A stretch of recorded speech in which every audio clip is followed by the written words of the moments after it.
Coming up on Hoge and Jahns, we got a guest that is perfect to talk Bears-Packers week. Jason McKie, sideline analyst, reporter for the Bears Radio Network, and outstanding head coach at Carmel Catholic, will join us on the show. We also got numbers to think about, injuries to talk about. That's a big storyline this week. It is Bears-Packers week. Let's go.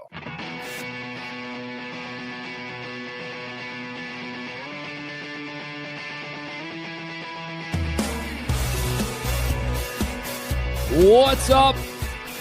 Welcome in, Hoge Jahns. Back with you on Wednesday. It oddly feels like a normal week, even though it's condensed and the days are shifted around in terms of the Bears practice schedule. Yeah. Like, I don't know. It just still feels like a Wednesday to me, even though Caleb talked yesterday. Everything's off a little bit, but I feel good. I feel like in rhythm. I don't know about you. We didn't have to move our shows around, so maybe that's why. We're okay. I'm fine. We're good. Welcome in. We are now in the thick of Bears-Packers week, even though it feels like we were already there earlier. I wanted to shout out a couple things in my background because this way. Pat Finley. Wow, that's bad. Patrick Norton. Patrick Norton loves Christmas, and he's a great decorator. And his dad makes these little like present decorations, and he made me one. So I put it in my background here. Oh, I thought for a second you stole that off his desk from Hallis Hall. That would have been a better story, but no. Yes, okay. He's just a nice guy who made me one, even though I made fun of how long it took him to make it? To decorate the Christmas tree in the office. Well, that was deserved. But he's like our Santa Claus at CHGO, I feel like. And he edits our stories, which you can read this morning.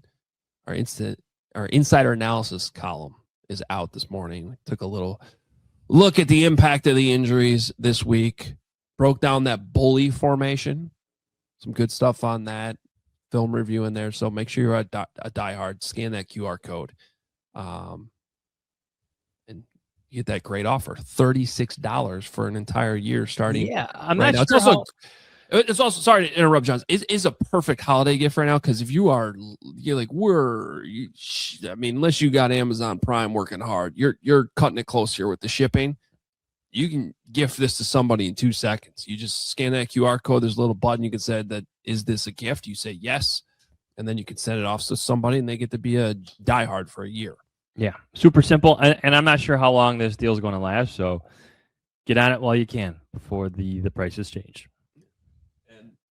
My daughter also made me this at school, little snowman candle thing. She's 4 years old, so super. I actually forgot that was behind me until I saw it in my own backgrounds. Shout out to Christmas. We're feeling the vibes.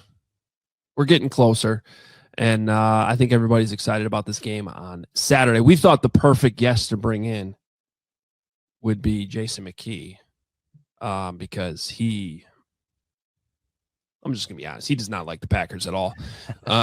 So he's still every time we talk about it off the air, and we got some kids on the Carmel football team that are Packer fans, and they lose playing time because of it. Basically, no, I'm just kidding. That part's not true. But at the very least, they should run a little bit more.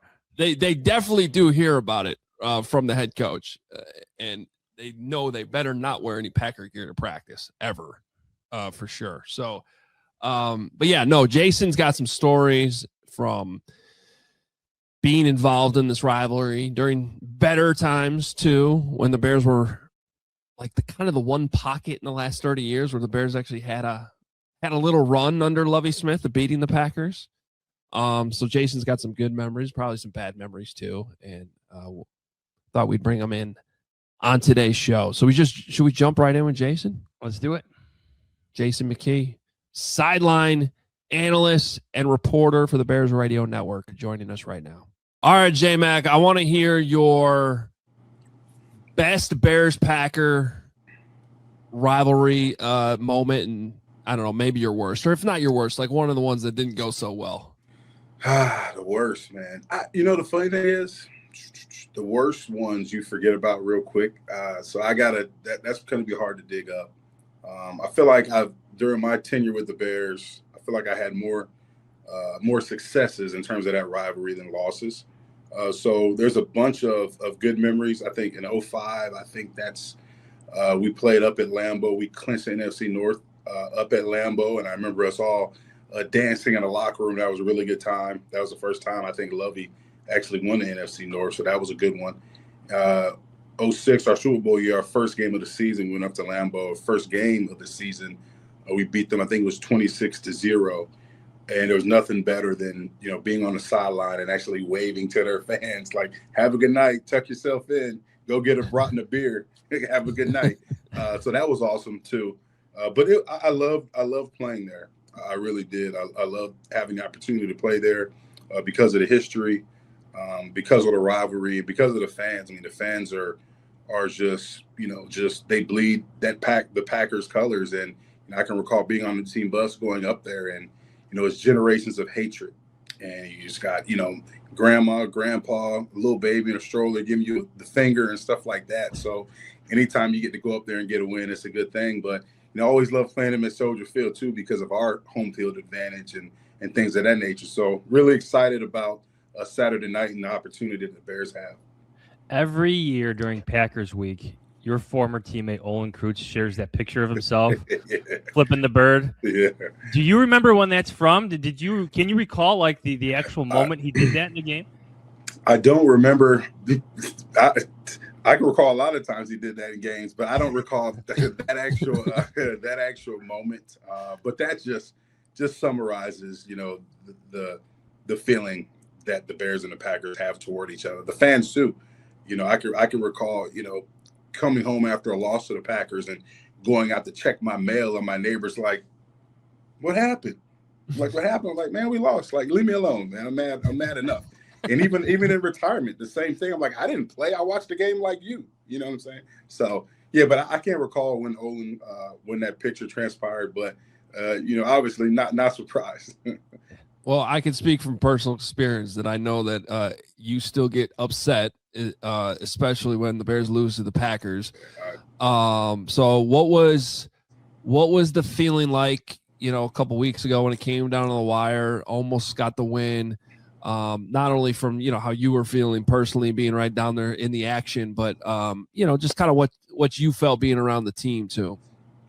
Yeah, it was, obviously upset, disappointed, but I was encouraged. And that's the first time that I can actually use that word encourage behind a Packers loss, because we've seen, you guys been there a long time, you covered this, and we've been a part of some terrible losses to where you didn't feel encouraged, or you didn't feel like there was an opportunity to beat them the second time you faced them throughout the season.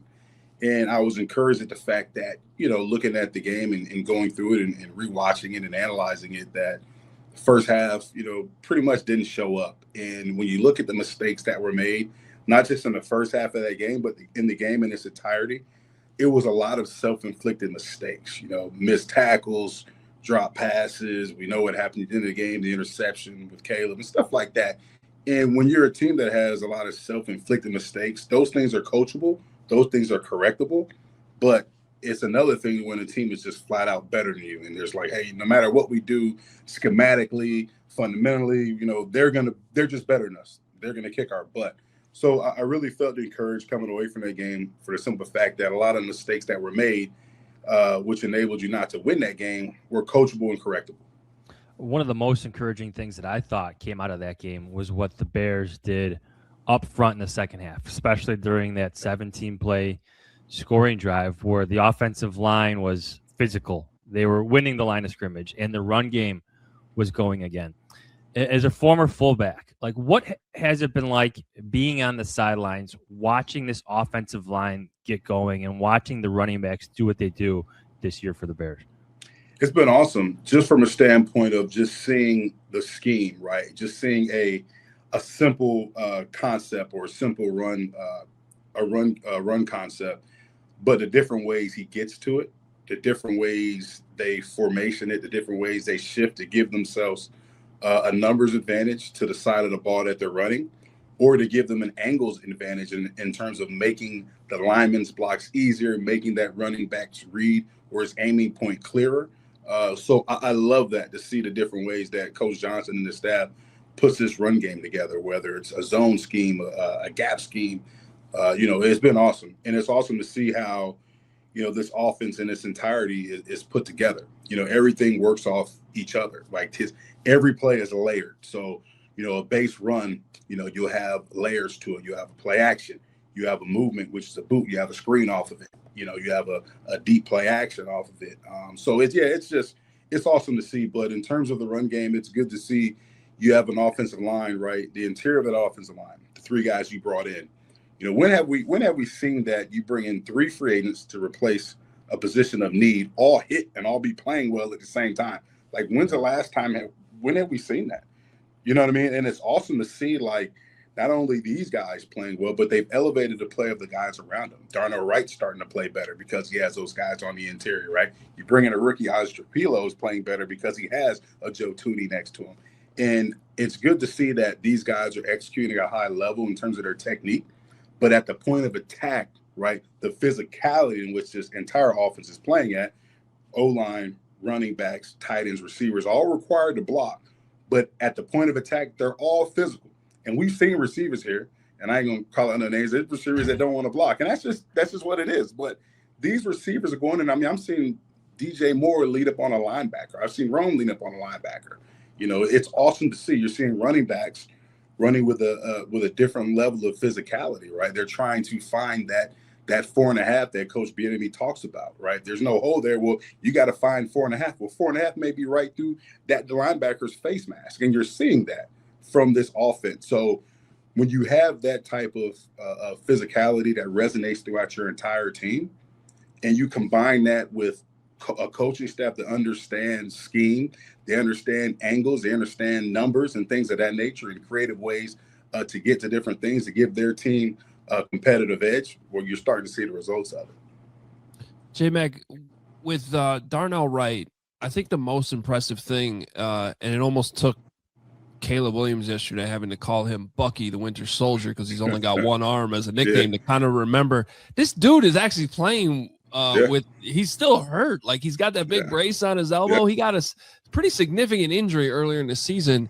that he's playing through. And yet you turn on the film and it's pretty obvious that more times than not, they're trying to run this offense through that right tackle, whether it's, the screens they're running, just the straight runs they're running, whether it's the way they're booting out there. Like, Ben Johnson feels like he has a stud out there right tackle. He can run the offense through. What are you seeing with Darnell Wright this year, and kind of how key he has actually been to unlocking this entire offense? Yeah, I think you hit on it first. The first thing I see is him playing hurt. Him playing with pretty much one arm and playing the way he's playing is phenomenal.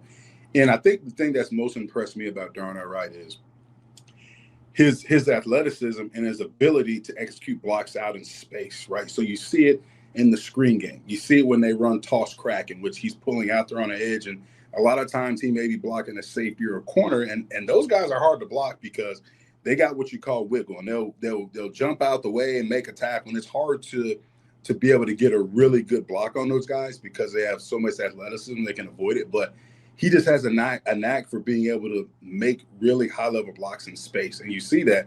And like you're talking about, Hope, like running the offense through him because you have a guy that can, on the perimeter, that's just as effective as if he's blocking in line.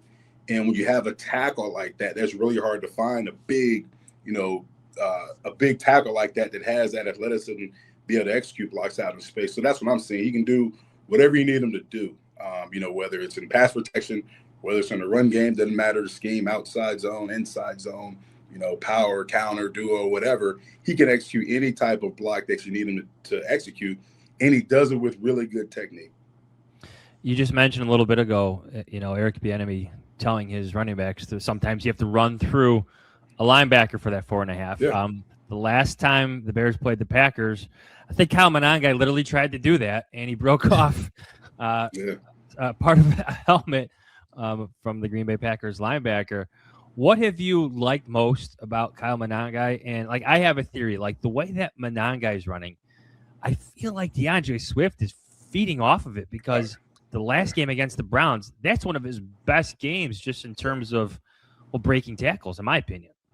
Yeah, without a doubt. When, really having it's a really good two-back system, right? And yeah, their styles are different.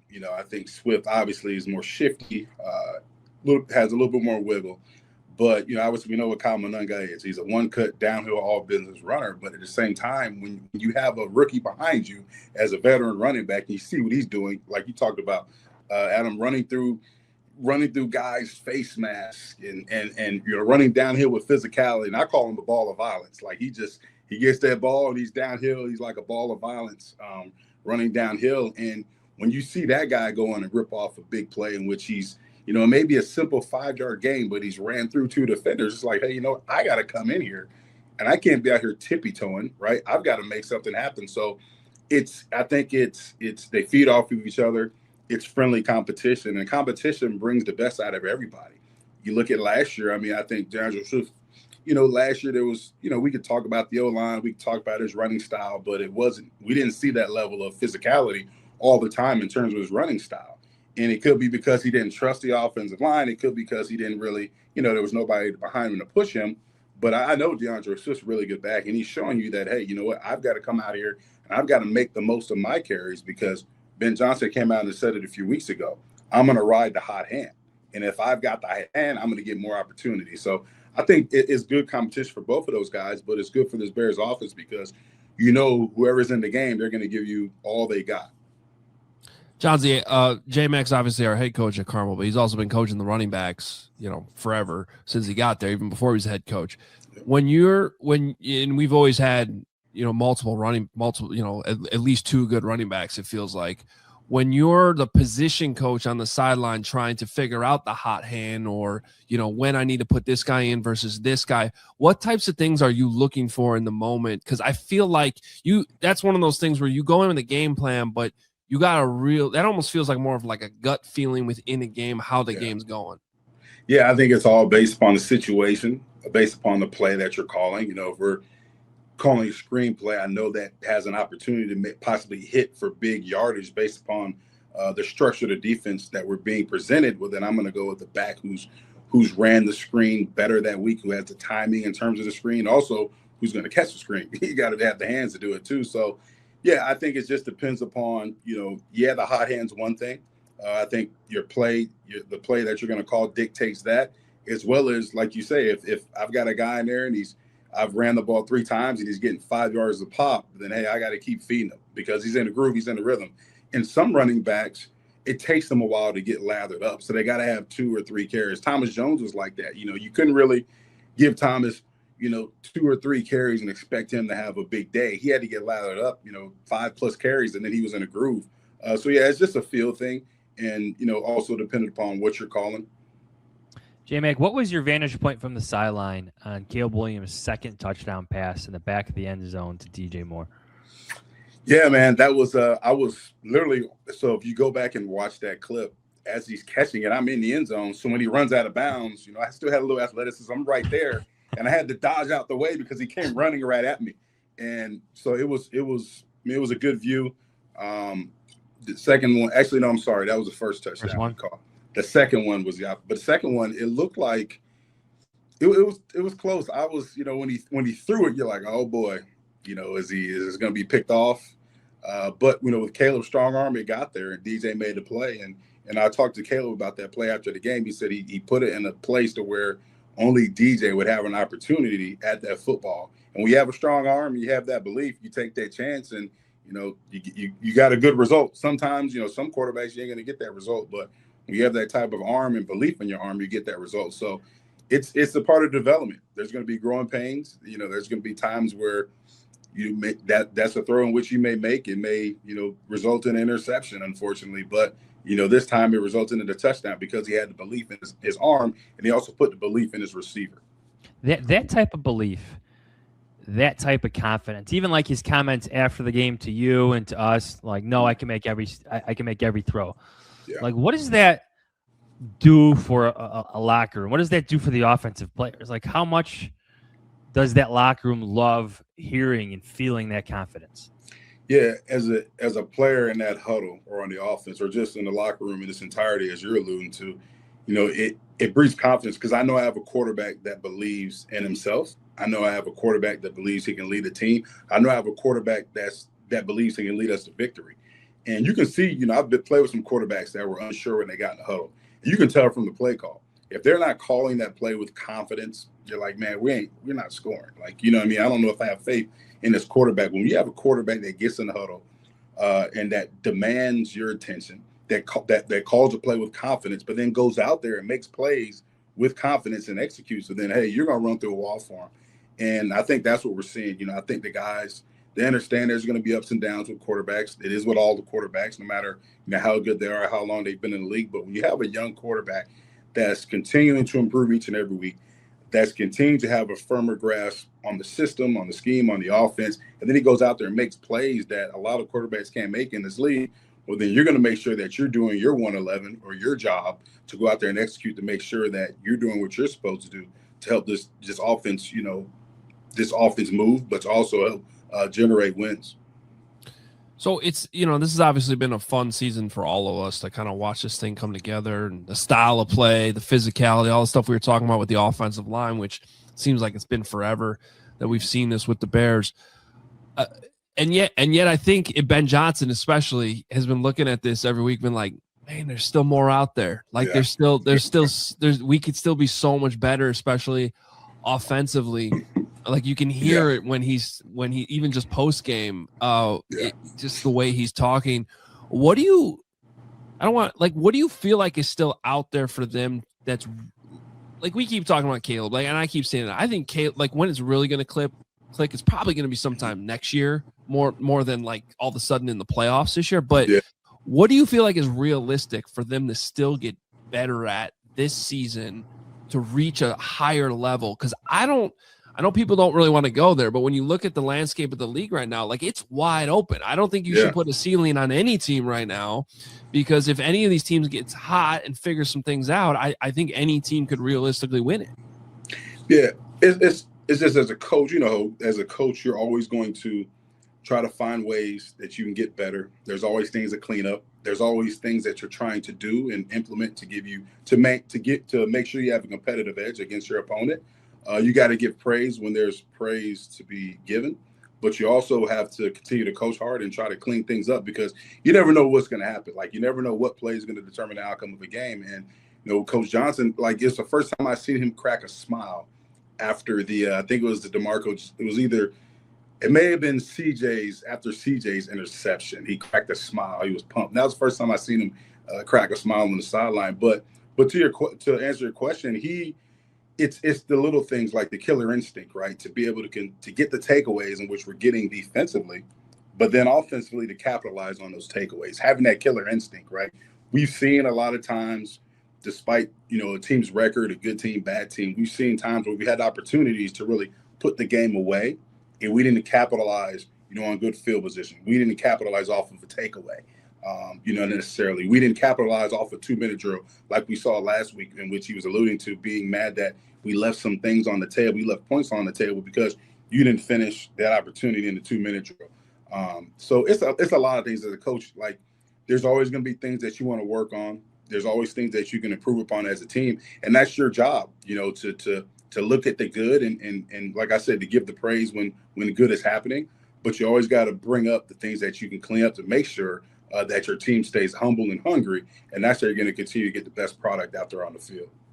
J-Mac, you play for a head coach that preached takeaways and Lovie Smith, and you saw defensive players, your teammates, do it back then. Like, so what do you make of Dennis Allen's defense? I know there's some shortcomings on the field, but the interceptions are high. They lead the league in total takeaways. Like, what do you think works defensively for the Bears, and where would you like to see them improve over the last 3 weeks here? Yeah, I mean, we see the takeaways, and I can't say I don't look at it. I do look at the yardage and the amount of yardage they're giving up, but they're getting the takeaways, which makes them special. Obviously, they lead the league in that category. I think the things that they got to improve upon is, getting consistent pressure on the quarterback. And I understand the sacks may not be there, but the pressures is another thing. You get pressure on the quarterback, that alleviates a lot of your problems that you have in the secondary. And, I think in terms of coverage-wise, there are a lot of things they got to clean up. Whether, man coverage, we struggled a lot in that aspect, and that's one of the staples of a Dennis Allen defense is implementing a lot of different man coverages and stuff like that. So it's just, I think it's a lot of it too is it's a new system as well, new scheme. You're still getting the feel for what players can do. You've had a lot of guys out of the lineup, new guys into the lineup. So it's a lot of things you can work on. But I'll say this about that staff, that defensive staff, they've done a really, really good job, as we've seen, of making sure that guys are ready to play, right? And it's easy as a coach just to put all your focus on the starters and your blue chip players. And you got to have a plan in place. And you can see that plan has taken place because you got guys like Kyler Gordon out. Jalen Johnson's been out majority of the season, right? Jermaine Edmonds has been out. TJ Edwards has been out. Noah Sewell's been out. Like a lot of your key guys you were counting on. And what happens? You have a new guy you put in there that you put in, steps up and makes plays, right? And you can tell that they've really done a really good job of developing, making sure guys are ready, but making sure that the system is in place to work despite who's in the lineup, and they have the ability to make the plays they're making. And I think that speaks volumes of their staff, regardless of how many yards they're giving up. They got guys coming in that are backups making plays in the absence of those starters. I got one more on the rivalry because, as you mentioned, and we mentioned off the top of the show too, like you played in the one pocket in the last 30 years where the Bears had some success in this rivalry. What like, why is, just to ask a simple question, like, why did that happen? Like, because, it was sort of that transitional part from Favre to Rodgers, but like, those are still two Hall of Fame quarterbacks that were playing at that time. What worked that in that pocket of this rivalry where you guys were able to win more times than you lost against the Green Bay Packers? Yeah, I think it was the belief. Lovey, his first press conference said, we're going to beat Green Bay, period. And once he said that, we're like, we ain't losing. You know what I mean? We're not going to lose. If we lose, we ain't losing twice. You know what I mean? So it's just a belief. And I think it really boils down to the leaders we had in our locker room. So many great leaders on top, great leaders that were great players, Hall of Fame players that were great people. And, we understood the magnitude, of the rivalry. We knew what it meant. We didn't want to be the team in which we had to hear about that crap all off season. Well, you had a good year, but you lost to the Packers. You know what I mean? That wasn't happening. So Packers week, rivalry week, it was, we put in a lot of work, but there was extra work. There was extra film study. Guys were putting on some more plates in the weight room. Guys were standing to practice a little bit longer because we knew that we weren't trying to lose to that team up north. And I think it just trickled down from our coaching staff to the assistant coaches to the captains on the team, and then to every man, in that locker room that was going to take that football field, understood what was at stake. And we just had that belief that we're not going to let this team beat us, despite who's their quarterback, despite who they have coaching, despite what type of players they have. We are not going to lose to this team. And I think that's why we had more successes than we did losses. J-Mac, before we let you go, I want to ask you about the the big news in high school football that came out yesterday. So the IHSA, the Illinois High School Association, expanded the football playoffs in Illinois by 128 teams. So it's gone from 252 to 357. There's first round buys for the highest seeds. I know I have my strong thoughts on it, but you coach. You had a run this year. Like, what do you make of this decision? Yeah, I'm just a firm believer in, you get what you earn. If you don't, realistically, a 3-win team, you don't deserve to be in the playoffs. My team included. We won 3 games. Hope knows I'd say we didn't earn it.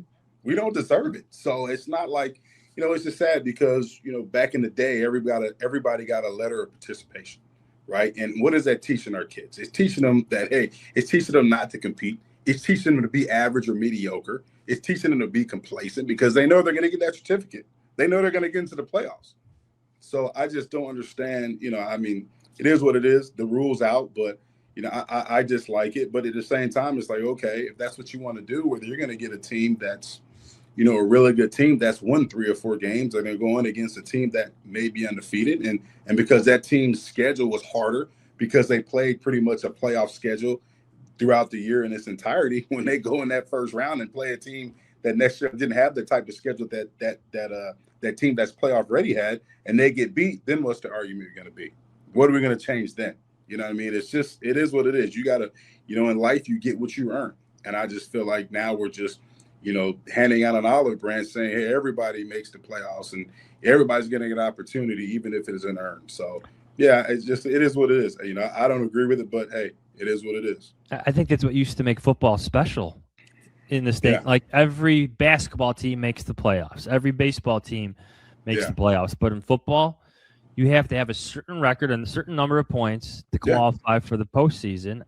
I thought it was special, and I know what you're saying, 'cause I had this tweet yesterday. I know we're all Catholic League guys here. Those 3-win teams are going to be Catholic League teams that have played really rough schedules, and they're going to get in at 3-6 and be like, okay, we can make a little run here because the competition just isn't the same. Yeah, and that's my thing. Then what's the argument going to be? It is what it is. You're just a big believer in when you play this game at every level and you've had to, fight and claw for everything that you got. It's about competition, right? That's what this whole thing, that's what life's about. It's about competition. Let's not get it twisted. Everything you get is earned. And what you don't get, there's going to be people that complain about it. But at the end of the day, what do you got to do? You got to look in the mirror and say, what did I do to earn this opportunity? It's not like, it's no fair. Give me my letters of participation. No, it's got to be earned. And I just feel like, now it's another way of teaching kids, what competition isn't, teaching them how not to compete, teaching them how to be complacent, like I said before, just being okay with average. And, from my standpoint, I don't accept that. So at the end of the day, if we go out and we win 3 games and stuff like that, we're going to be in the playoffs. But at the same time, me as a head coach, I'm going to tell my team, hey, we didn't earn it, but this is how it is. So now let's go out here and earn, now we got to go win in the playoffs. Now we got to go earn something that was already given to us. Yeah, so that's my stance on it. Yeah, and I just speaking for myself, like I like in our conference the race for those 5 wins to guarantee your berth. Like look, everyone wants to go 9-0. I get it, but when you're playing in our conference, it's tough, and because it teaches those 5 wins are earned, right? But it teaches those kids, like even in September, like these games matter. I don't care who's on the schedule; they matter. And I also appreciate that. We're not ducking anybody at Carmel either, because we're not scheduling the easiest teams in the non-conference too. You got to earn it. You got to callous up your bodies and grind through the Catholic League. So, we unfortunately lost to a 4-win Nazareth team a few years ago in the playoffs. Our team got in with 4 wins and they went on to win the national or the championship. Well, now there's going to be at some point there's going to be a 3-win regular season team that goes all the way. It's going to happen now. Yeah. I hope it's us, and then we got to change this interview. Take back everything I said. I love the rule. I love the proposal. I love it that it passed. That's awesome. J-Mac, always love having you on. This is great for Bears Packer week, and man, it should be fun Saturday night. Yeah, it'll be electric. I was trying to think, when's the last time that we had a Saturday night game at Soldier Field? It's gonna be like a college environment, like Saturday night college football. Like I'm gonna be pumped up. I'm gonna have to just I'm on the sideline and it's fun. Like I get pumped up and obviously know a lot of the guys, but I'm at the stay at the equipment room, so I don't get me a helmet and some shoulder pads. I see Phillip Rivers came back. I'm like, man, I already started scratching my head. Like Phillip Rivers is 44. I'm 45. I might go dust off the shoulder pads and give him one play. Yeah, he's got a lot of players thinking about comebacks now. Right. Now, I appreciate you guys, man. This is a great show. Thanks for having me on. One touchdown can change everything. The crowd, the momentum, the game itself. I think we saw that against the Browns. It never gets old. Feel the same rush with DraftKings Sportsbook, an official sports betting partner of the NFL. Missouri listeners, listen up. DraftKings Sportsbook is now live in the Show Me State. And here's the best part. New customers bet just $5, and if your bet wins, You'll get $200 in bonus bets instantly. Download the DraftKings Sportsbook app and use code Hoge and Jahns. That's code Hoge and Jahns. Bet $5 and get $200 in bonus bets if your bet wins. Gambling problem? Call 1-800-GAMBLER. In New York, call 877-8-HOPE-NY or text HOPE-NY at 467-369. In Connecticut, help is available for problem gambling. Call 888-789-7777 or visit ccpg.org. Please play responsibly. On behalf of Boot Hill Casino and Resort in Kansas, pass-through of per-wager tax may apply in Illinois. 21 and over. Age and eligibility varies by jurisdiction. Void in Ontario. Restrictions apply. Bet must win to receive bonus bets which expire in 7 days. Minimum odds required. For additional terms or responsible gaming resources, see dkng.co/audio. Limited time offer. And Johnsy, I know we all have those memories from when we were younger, opening up those trading cards, maybe some baseball cards, pack of NFL cards. Maybe you're still doing that, or maybe you have kids now that are obsessed with trading cards. Well, if you want to level up, I want you to listen up here and check out Arena Club, because Arena Club's original slab packs bring the thrill of opening and ripping packs combined with the power to buy, sell, and trade all in one place. It's actually really cool. Get authentic graded cards instantly on Arena Club. You decide. You can hold, sell, have it shipped to you directly. You can also decide to take an instant cash offer based on market value. One click cash, no guesswork. And with every slab pack, Arena Club will make you an instant offer for your card based on its market value. So check it out. Right now, you can get 20% off your first slab pack or card purchase by going to arenaclub.com/CHGO. And again, use code CHGO. All right, great stuff with Jason McKie. I still love how passionate he is about the Bears-Packers rivalry. Some of our conversations out on the practice field when, the last few years, it hasn't gone so well. I feel good for J-Mac that this season's been better, and he is towards the top of the list of, people outside of the players and coaches who would really enjoy a win on Saturday night and get that win over the Packers. So it was good to talk to him. It is time now, though, for us to do what we normally do in the middle of the week on Wednesdays and take a look at some numbers to think about. We bring in our producer, Katie Langen. We'll drop in with some numbers. Yeah. All right. We have 3 today, all courtesy of Next Gen Stats. Caleb Williams finished 17 of 28 for 242 passing yards, 2 passing touchdowns, 0 interceptions, and a 112.5 passer rating in Week 15 win over the Browns. He now has 3,150 passing yards through 14 games this season.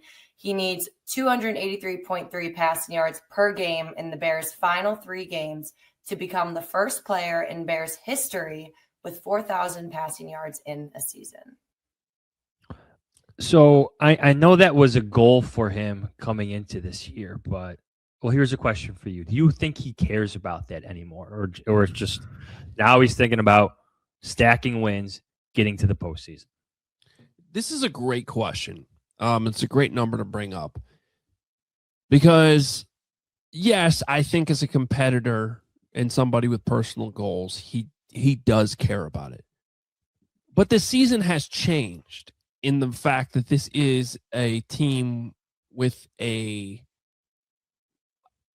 run-first identity, not a run-only identity by any means. But it's because I would say it's a run-first identity with the idea of setting up explosive plays either on the ground or through the air using Caleb's talents. That's really, if someone asked me to hey, what's the identity of this Bears offense? That's how I would explain it. And it all starts up front with the offensive line. So with that, how the Bears have been winning, how the Bears have been having success, that 281 he's got to average? 283.3. 283.3. That seems unlikely. However, his yards, I keep coming back. Think about the missed yards from the drops or just his accuracy issues at times. And it's I don't think they're that far away from having 300 yards through the air in the same game that they also run for, have a 100-yard rusher. I think they're, and we've been talking about this for weeks, how close he is to breaking out. I think we started to see it against the Browns. if that starts to carry over, like I don't think you could rule out 4,000 yet. It seems unlikely, but it seems like every game we're talking about, this missed 30-yard play because of, for whatever reason, that like he's got games this year that would have been much higher from a yardage standpoint if just 2 plays had gone a different way. And I realize you could probably do that with every game, but it does seem like they're close. I think we're like the only thing that's missing this season, literally missing, is that 300-yard passing game from Caleb Williams where Ben Johnson, like the best course of action for winning that given week is attacking through the air. We're yet to see it. Now he's gotten close. His season high this year is, where is it? 298 against Dallas. That was a long time ago. He just had 242 against the Browns, which had the best passing defense in the league heading into that week. So there are signs of it. But yeah, his yearly average right now is his weekly average is 225 yards per game. So you need one of those huge 350-yard passing games for this to really become a serious conversation about him reaching that mark. So maybe this is something I think we'll talk about more next year when things are better for Caleb Williams in this offense. I was a math major. I wasn't actually, but I do think it'd be cool if they got there, though, or if he got there somehow. Honestly, it'd be awesome if he hit like 340 passing yards against the Packers this week. Like, we're yet to see a game like that for a lot of different reasons. Some of them are what you just said about this run-first violent identity that the Bears have under Ben Johnson. But like, part of me thinks it's coming. Could it be this week with the Packers missing Micah Parsons? Maybe. Yeah. All right, what else we got? All right, next one. The Bears generated 22 pressures on 42 dropbacks. That's 52.4%, and recorded 5 sacks in their Week 15 win, their most pressures in a single game in 5 seasons. And then Montez Sweat led the team with 7 pressures, while Austin Booker recorded 6 pressures and 2 sacks. They are the first pair of Bears teammates with at least 6 pressures in a game since Week 11, 2021. The Bears played cover 4 on 10 dropbacks and held Shedeur Sanders to 1 of 8 for 9 yards, an interception, and a sack. On 36 total dropbacks in zone coverage, they allowed 3 yards per dropback and intercepted 3 passes. Yeah, and that last part, I mean, I'm still nervous. They're lacking speed in their secondary right now, and I'm still kind of nervous about playing man. J-Mac was just talking about it a little bit too, playing a lot of man against some of these speedy receivers. But, getting back to the pressures, I mean, on one hand, they're playing an absolutely gutted Cleveland Browns offensive line, and that's what they should have done. On the other, like, sometimes I feel like pass rushing is comparable to making shots in basketball. Like, you got to see the ball go through the hoop and you get a little confidence. And I hope that even if that can't, and matchups are always the number one thing, like in football, winning your one-on-ones, and those one-on-ones were a little bit easier against the Browns, like playing an easier pickup game, right? Like, no, I got this matchup. I can get to the hoop this time. And you see it go through, and you get a little confidence. You keep it rolling. But maybe you feel more confident the next game you play in against better players, is my point. And so maybe there's a carryover effect to having a game like that, Johnsy, where it felt like for the first time all season, the pass rush was relentless. Like, you could feel its presence out there. That's what they've been lacking. I don't expect it to look that good against the Packers on Saturday, but maybe it looks better than it did 2 weeks ago against the Packers. Seeing is believing, and I need to see more. Like you said, they're playing a battered Browns offensive line full of backups. They were playing a rookie quarterback who held the ball too long, and just a bad Browns offense where the quarterback literally lost his play card and his wristband. So I'm not sure that's going to carry over. Like, I hope it carries over for the Bears, because Jordan Love, you can't give him all day. Like, he does a really good job of even buying himself more time back there. Ben Johnson said it. Jaquan Brisker said it. Like, he fades backwards, and he does such a good job of throwing off his back foot and leading his receivers.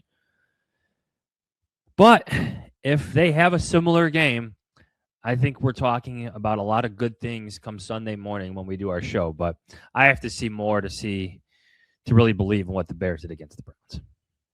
Yeah, I think that's fair. All right. Last, or do we have, we have one more, right? Okay. Yeah, last one. The Bears have the NFL's top total offense, averaging 388.2 total yards per game since their Week 5 bye. The Bears offense has done so on the back of the NFL's top rushing attack in that span, averaging 175 rush yards per game. In addition, their defense leads the NFL with 18 takeaways since their Week 5 bye. Do you know what I like most about the Bears rushing stats this year?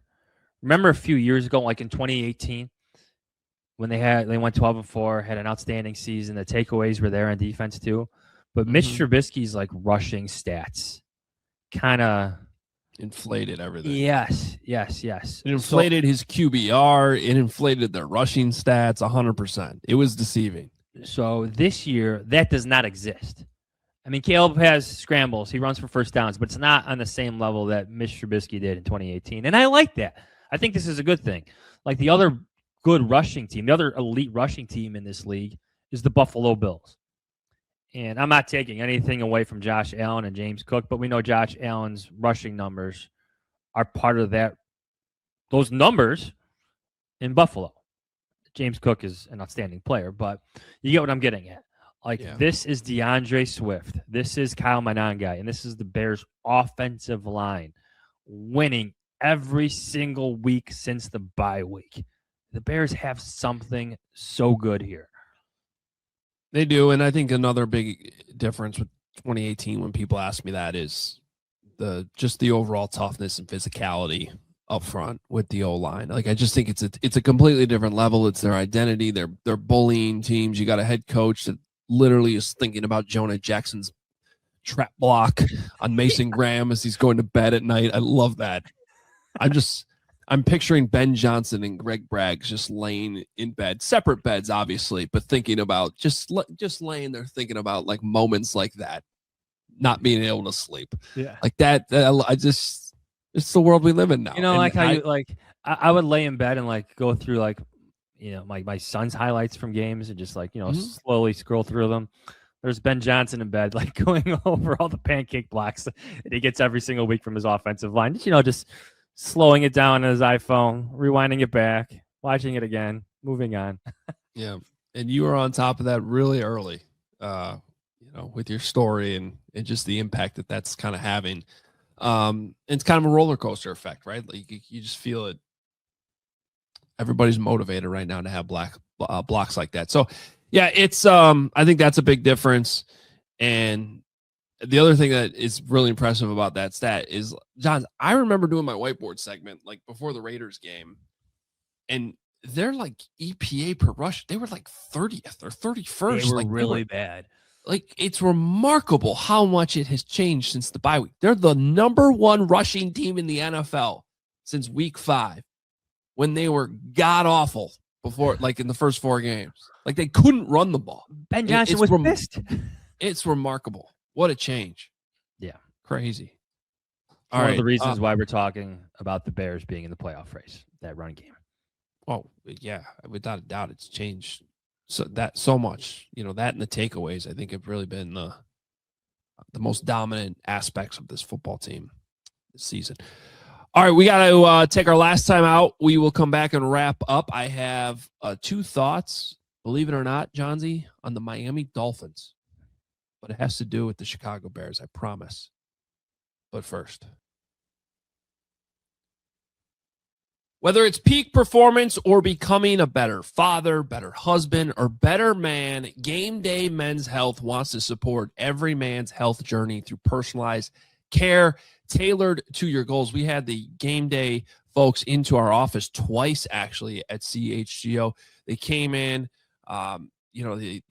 they basically check out your testosterone levels, your vitamin levels, all these things that might affect how you feel on a daily basis. And then they come together with a plan that fits your life and hopefully makes you feel more energized and engaged in everything you're doing, whether it's work, your family.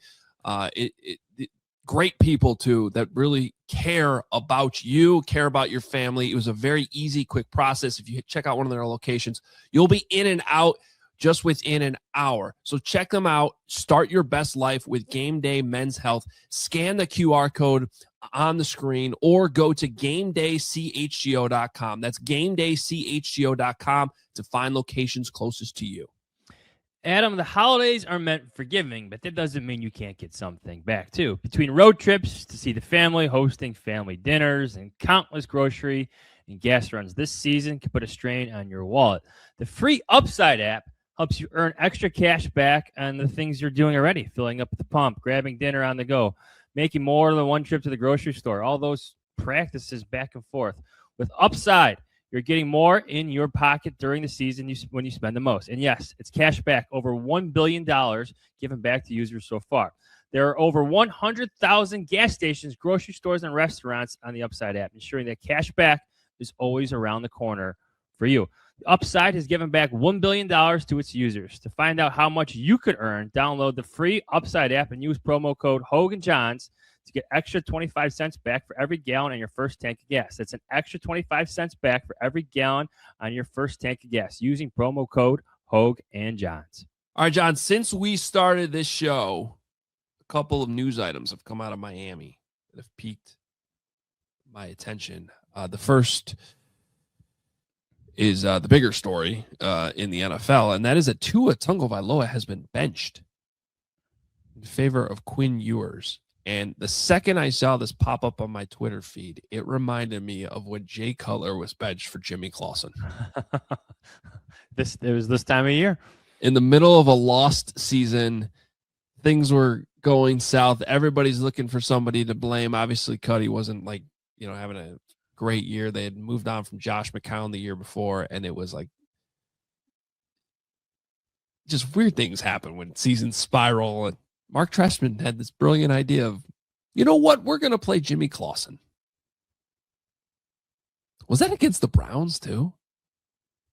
What do I think? I think Seahawks. Was it the Seahawks? You're thinking of when Clausen had to play in Seattle. That was with John Fox as the head coach. And I think the Bears punted the ball 900 times in that game. Might have. Hold on. Keep talking. Let me figure this out. I want to pull Jimmy Clausen game logs here. I'll pull it up here. So that's 2014. The weird Cuddy benching was in 2014 when Trestman was the head coach. Is it the Saints game? No, it was Detroit. So it was week 16 against the Lions. The Bears lost 20-14. Clausen actually went out there and played through 39 passes. But he got hurt.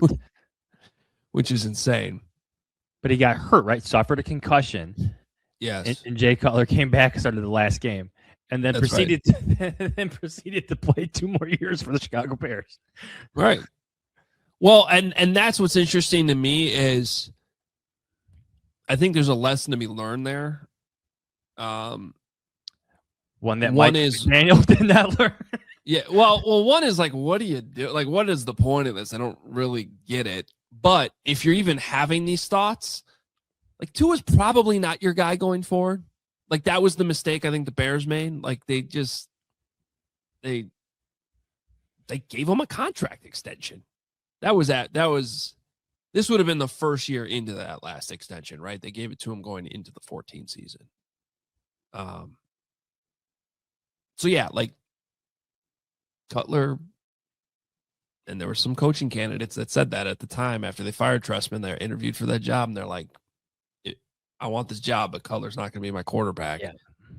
They hung on to him a little too long. So I think that's the second lesson is like, all right, if you're even doing this though, Tua is probably not your guy. So maybe you shouldn't have just won all those games in a row if you're the Dolphins before Monday night.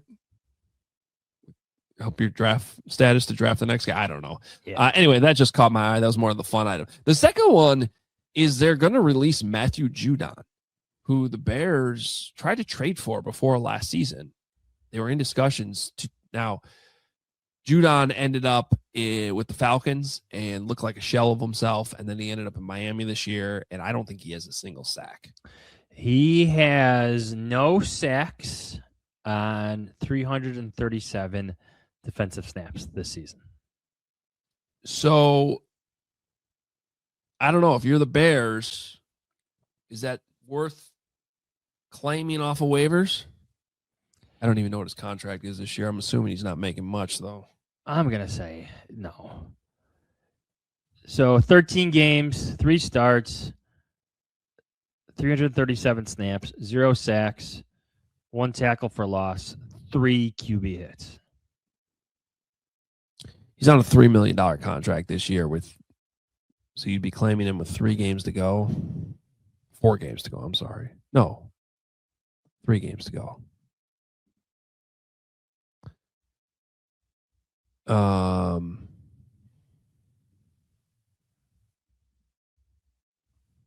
Yeah, probably. You want to take a flyer?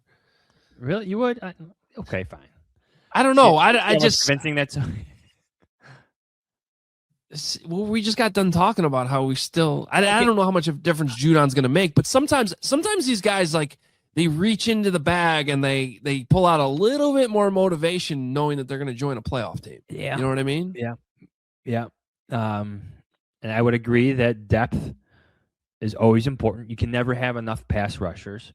But I do want to give Joe Tryon-Shoyinka some credit for what I thought was his best game since he's arrived with the Bears in his revenge game against the Cleveland Browns. He was all over the field. At least when he played his snaps, he was noticeable. Yeah. Now, on one hand, the Bears do not have a high waiver priority. But on the other hand, I don't know that Judon's even going to get claimed with how he's been playing. So we'll see. Anyway, that was just the final thought. We'll see what happens with that this week. Otherwise, we'll be back on Friday. We got our guy Mike Heller, who's been on the show many times to talk about the Packers. He is going to join us Friday to break down this game, our usual Friday preview episode. It should be a lot of fun. You don't want to miss it, so please hit the like button. Please hit subscribe on the way out. Make sure let's hit 30,000 before the new year. Yes. Let's make that a goal. I haven't checked it, but I do know Monday's show blew up, so hopefully that helped us subscribers.